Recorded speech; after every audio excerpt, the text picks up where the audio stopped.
First of all, because the most Okay. important thing is, because I've seen you mention it on Twitter, how do you pronounce your surname? Which, no, that will still get wrong anyway. It's Greatorex. Greatorex. Well, I thought it was that, but is it one of those names people have trouble with for no apparent reason? Yeah, you get Greatrox, Grotrix, Gatto I've had. I get all sorts. No, don't understand Gatto, but there you go. Um, Uh, First things first, Amy. Great nickname. Did you come up with G-Rex, or did somebody else come up with that for you? it was basically when I first started amateur, I got my shorts and I thought it's going to be really hard to fit Greatorex on my shorts. So I literally just shortened it and put G-Rex. So that's all it was. Because we had a great era of nicknames in sport, and we don't have them today. So at least you've got a good one, and people will remember you by that. Is that your calling card these days? It is, yeah, and actually, I didn't want it to be that in the pros. I had it in the amateurs just because, again, people can't say my surname.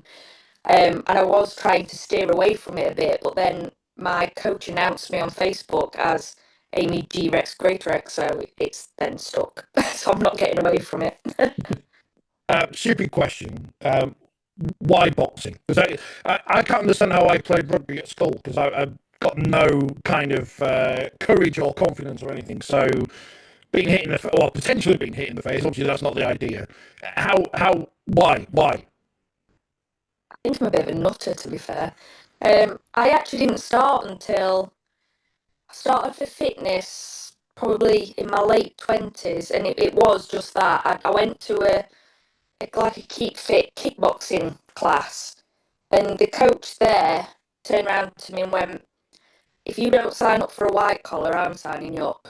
So I basically got made to do it. Um, I always enjoyed boxing, watching it with my dad and stuff when I was younger, but I never was confident enough to do anything like that. And I was a bigger kid, so I was never sporty. And until my late 20s, I was still big then. Um, so then once I signed up for that white collar, I got the bug straight away. It's weird because I'm not a very confident person in front of people. I hate standing up in front of lots of people talking or anything like that. But going in a ring, it's like you don't notice anything else. Everything just melts away. It's so strange. And I do say now I would rather get punched in the face than talk in front of people. So this is more nerve wracking than getting in the ring. That's the key factor we've got. This is showing true bravery of the professional boxer. Yeah, yeah, I would. I'd rather get punched in the face several times. Uh, how long do you have to prepare for a fight? How long does it take to go through training and so and obviously juggling real life around that?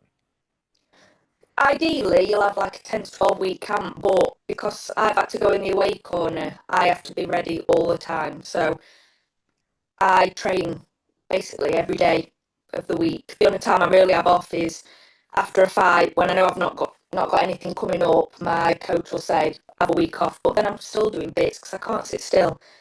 I If I'm at home on a weekend, I'm watching telly on the treadmill because I can't sit still. So ideally, you'd have that 10 to 12 weeks of solid graft, but I'm at it all the time, as well as work and other things.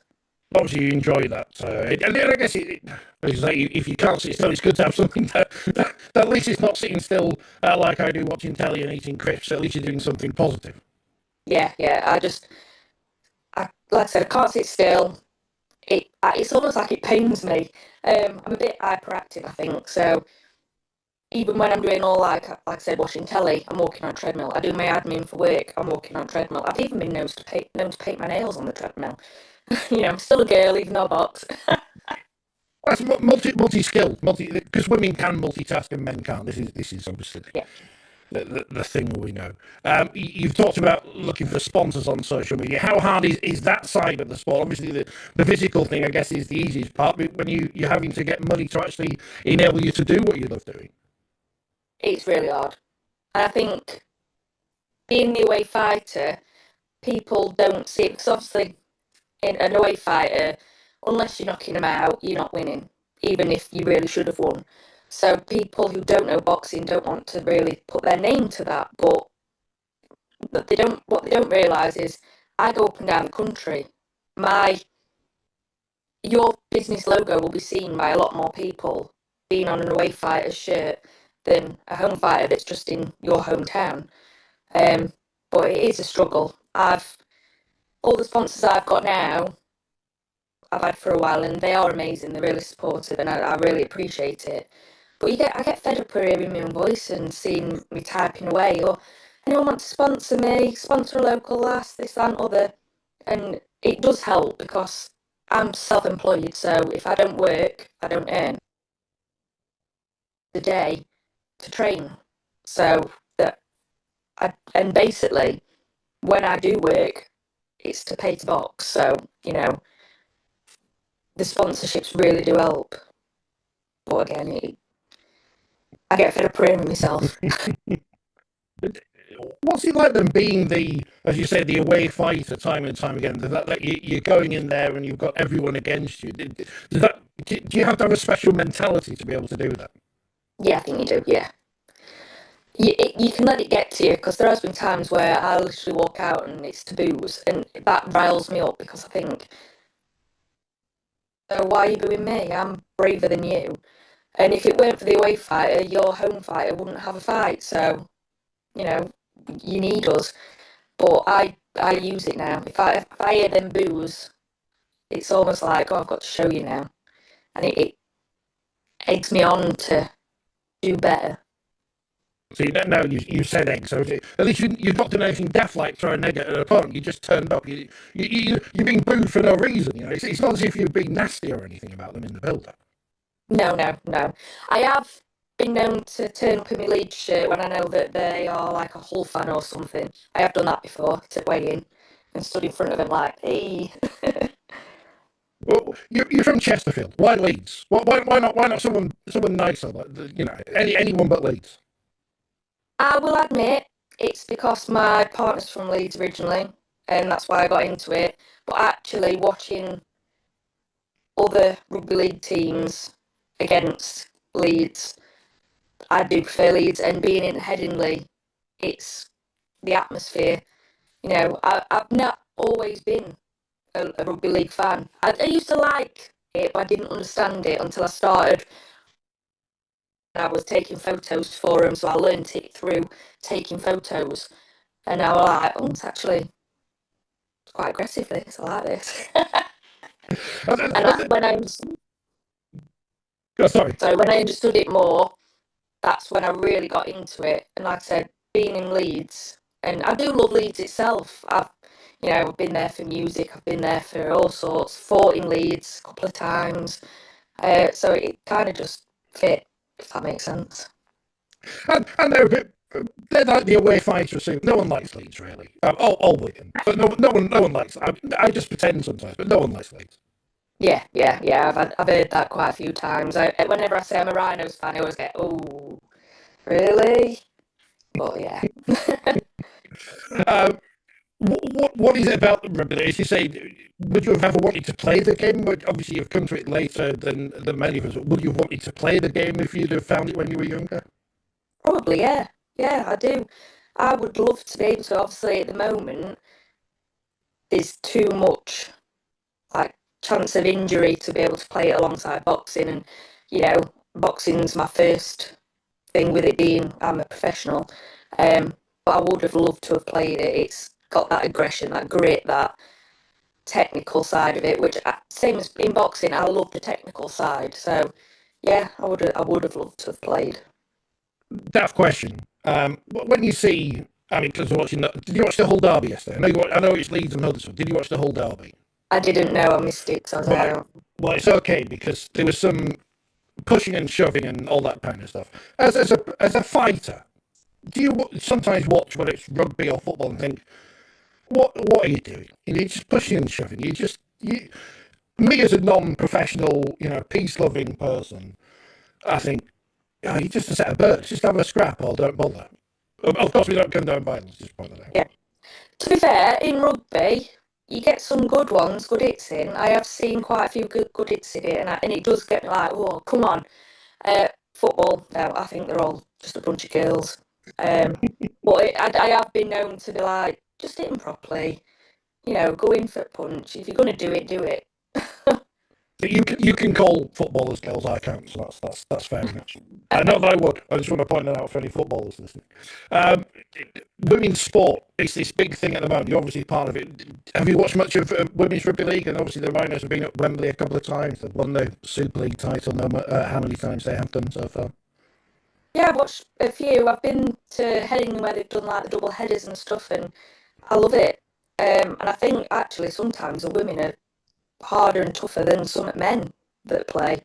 Um, and I think women, because we have that eye on us, I think women want to make sure they do things right. So they do try and play the game correctly. You know, I would like to think there's less things that go wrong in it, if that makes sense. It's obviously this, as you say, with the eyes on it. There's more attention. And do you get much criticism on social media? I know this is it's the hot topic, isn't it? Everyone talking about whatever's on social media. But do you get some even where you are in your world?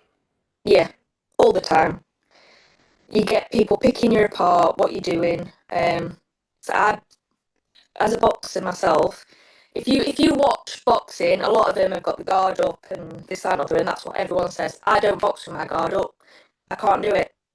I have my hands low and I move better. You always get someone, why is she doing that? She needs to get a guard up, not realising actually the reasons why I do it. But then also you get the other side of it of she needs to get back in the kitchen. I've had that a few times. What girls can't box. I find it disgusting that women are fighting and it winds me up. Something chronic that does. I laugh because it's daft. It's just daft arguments. But women's boxing is a fairly well. Say women's boxing, women's rugby league, women's everything. It's a fairly new thing. I mean, I remember back in the 90s watching telly, and the only women's boxer you ever saw on TV was Jane Couch. But now there's loads of you all over the place. Yeah, yeah, it is. I started amateur boxing, like I said, it was about 8 or 9 years ago. And back then, my coach actually said to me, "Oh, you'll get a few fights out, but you'll not get many because women's boxing isn't that big." Well, now look, it's blown up. It's You've got more women coming through. When I first even started as a pro, there weren't that many in my category really, but now it's growing. You see every week. Signed up for a pro contract, so it's becoming really exciting. Where do you think rugby league players can learn from boxing in terms of I don't know the way you train or whatever? What can be taken from one sport to the other, or indeed from rugby league to boxing? Um, it's probably I always say you get out what you put in, so you need to be making sure when you are training for a fight or a game or whatever, you put your all in. There's no point doing things half-assed or whatever. Pardon my French. um, you've got to just go for it. Take things on the chin. If you're doing something wrong in a fight or in a game, although the criticism, you don't want to hear it, you need to learn from that criticism. And I always say in boxing as well, a loss isn't a loss, it's a learn.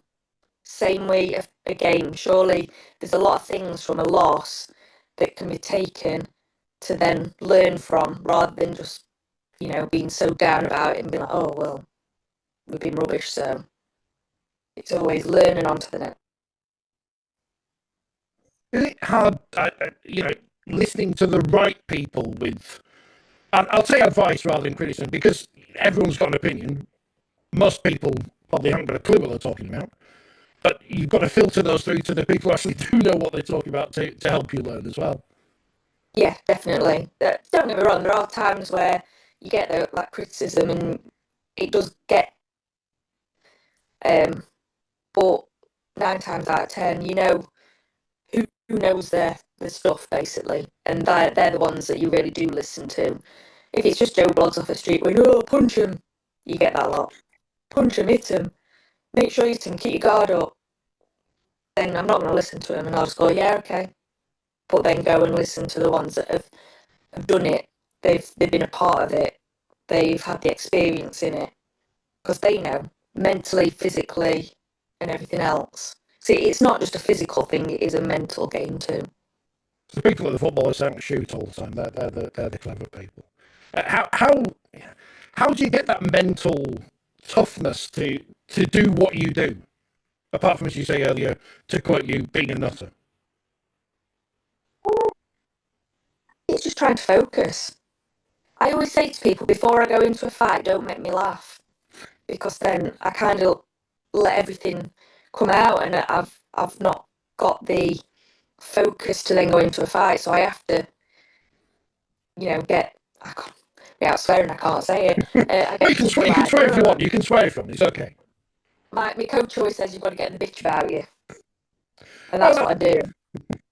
I thought you were going to say something worse. Oh That's what no, you're no, no. allowed to say. Yeah, get the bitch Your about me. behaviour. That's good. But it is hard, and I've grown up with brothers. They used to make me play dodgeball with a hard basketball, and I bit one dodging. So me myself growing up, I've been used to being rough and tough and all that kind of thing. But it is a mental game, getting yourself focused, putting on some music, getting into the zone, and just don't take in what's going on around you. I would wear those big headphones if I was warm. Well, like these, well, warming up, just so people wouldn't talk to me. I'd have nothing on, just so they don't talk to me. I don't like Yeah, people. I can't do that. I do it to the cats, but they still come and attack me. What did you make of the game yesterday? Because a win for Leeds and a good win for Leeds against Huddersfield. It was a good game. First half, for a bit, I were a bit worried that we were going to end up letting some pass, but then the second half they kind of picked up and we had some good tries in there.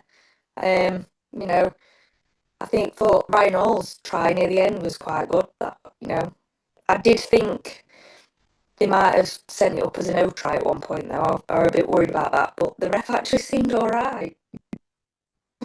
Oh, the referees watch our programs. You have got to be kind to referees. There's no video referees in boxing. You're okay. No one's going to analyse that you've made an illegal punch, or is there?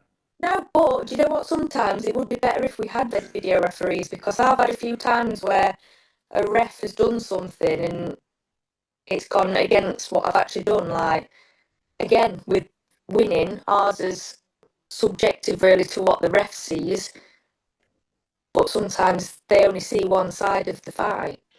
So we could do some video refs. It's like dancing. It's all subjective. Unless apart from in dancing, you can't knock people out. But obviously that's part of the game which you can control. Is that a frustration then? Because I've not thought of that before. But it is one of those sports where you can do whatever you have to do, but sometimes it's in the hands of somebody else to make that decision. Yeah, exactly. Not all professional fights have three judges on the ring either, and it is judged by the ref alone. Um, Especially if you're an away fighter. I have heard some people say, "Oh well, it's going to go to home fighter anyway, so what's the point?" Um, but they might not have seen, say they're on one side of you, they've only seen that shot that other person's thrown, and not the one that's on the other side, like a hook or something. So they've counted what they've thrown, but not counted what you've thrown. So, and I think it can sometimes be, you know, sent to whoever is the ref's favourite, really. Well, now the British Boxing Board of Control are making all this money in fines from these blokes being idiots at press conferences. They should be able to afford video referees and such. You would think it would be something that is looked on, yeah. What's next for you? Well, what's the next? As you say, you're training all the time. Do you know when you will be fighting next, or is it just you're waiting for that phone call? At the moment, waiting for that phone call. Hopefully, there will be one soon. Just we'll carry on training, sparring, getting fight fit. I mean, I am fight fit anyway. I'm always fight fit, but I like a high standard of fight fit. But as soon as the phone rings and it's a decent offer for my weight, then yeah, we'll be going ahead. Is it really as simple as that? You just have to wait there for the fight. You can't just phone someone up and say you fancy a fight on Saturday. But you have to wait for everything to fall into place, and then that's it. Off you go. Yeah, basically. We have already had loads of offers, but because my medicals hadn't been okayed yet, we had to turn them all down. But now it seems to have gone quiet, which is really frustrating. So I'm sure I will have a phone call soon. Um, you know, if I really wanted to, I could be out every week, but because I don't go in just to walk people around, I go in to give a fight and to try to win. Um, I'm known for, you know, going all in, and it can be quite hard on your body if you're doing it every week. So, which in rugby league, I can imagine they get similar things with, playing week in, week out with all the force on the body, apart from mine's on my head all the time. The head injury assessment. You've passed your HIA. You're ready to go whenever the call is. Yep, that's it. We have MRIs and scans, so yep, I am ready. So for those who want to, I don't say help you out. That's not the phrase I'm looking for. But to sponsor you, to get involved in your journey and your way in sport. How do we get in touch and how do we help you out, so to speak? But basically, just get in touch with me on social media. I'm on Instagram. I'm on X. I always want to call it Twitter. Just call it Twitter. Facebook. Yeah, Twitter, Facebook, anything like that. Yeah, just get in touch. I mean, I'm easy enough to find on there. I'm usually moaning or saying something. Even if you just, I think, search G Rex, I'll come up. So, yeah, that's basically it. Excellent stuff, Amy. Thank you for your time. Enjoy the rest of your day, and good luck whenever you fight next. Whatever, if good luck is the right phrase to use, I don't know. Be safe. Whatever the next fight comes. Hopefully, your phone rings soon. Thank you.